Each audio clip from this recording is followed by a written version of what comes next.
আজকে যে রান্নাটি আপনারা দেখতে চলেছেন সেটি অত্যন্ত মজাদার একটি রেসিপি। বাচ্চা থেকে বড় সবাই এটিকে খুবই পছন্দ করবেন। বানাতেও সময় লাগে খুব অল্প। রেসিপিটি হলো টক ঢ্যাঁড়সের জ্যাম। আপনারা অবশ্য এটিকে বিভিন্ন নামে চিনতে পারেন, যেমন চুকাই। তবে চলুন শুরু করা যাক আজকে রান্না। ফুলের মতো হাতে যেগুলিকে দেখছেন সেগুলিই হলো টক ঢ্যাঁড়স। এটির সবুজ অংশগুলি কেটে লাল অংশগুলিকে আলাদা করে নিতে হবে। এরপর একটি পাত্রে একটু জলের সাথে নুন মিশিয়ে টক ঢ্যাঁড়সগুলিকে ভালোভাবে ধুয়ে নিতে হবে। তারপর যে অন্য উপকরণগুলি লাগবেই রান্নায়, সেগুলি হলো আমসত্ত্বের টুকরো, খেজুরের টুকরো, কিশমিশ, 5 ফোড়ন ইত্যাদি। সাথে একটু কাজু আপনারা অ্যাড করতে পারেন।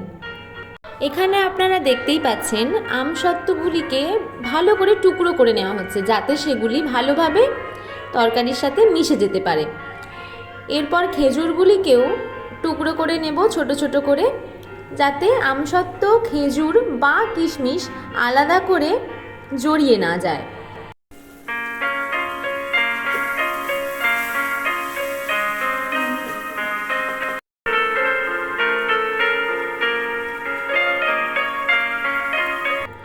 এরপর কড়াইতে 5 ফোড়ন দিয়ে সেটিকে ভালো করে নাড়াচাড়া করে টক ঢ্যাঁড়সগুলি দিয়ে হালকা ভেজে নিতে হবে। এরপর একটি পাত্রে কিছুটা জল নিয়ে সেটি টক ঢ্যাঁড়সের মধ্যে দিয়ে ফোটাতে দিতে হবে। কিছুক্ষণ পর ফুটে গেলে তাতে আগে থেকে কেটে রাখা আমসত্ত্ব, কাজু, খেজুর, কিশমিশগুলি দিয়ে আরও একবার ফোটাতে দিতে হবে।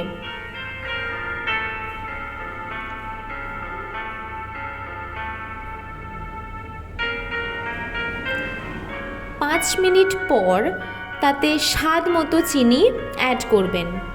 আমরা এখানে 4 চামচ মতো চিনি ব্যবহার করেছি।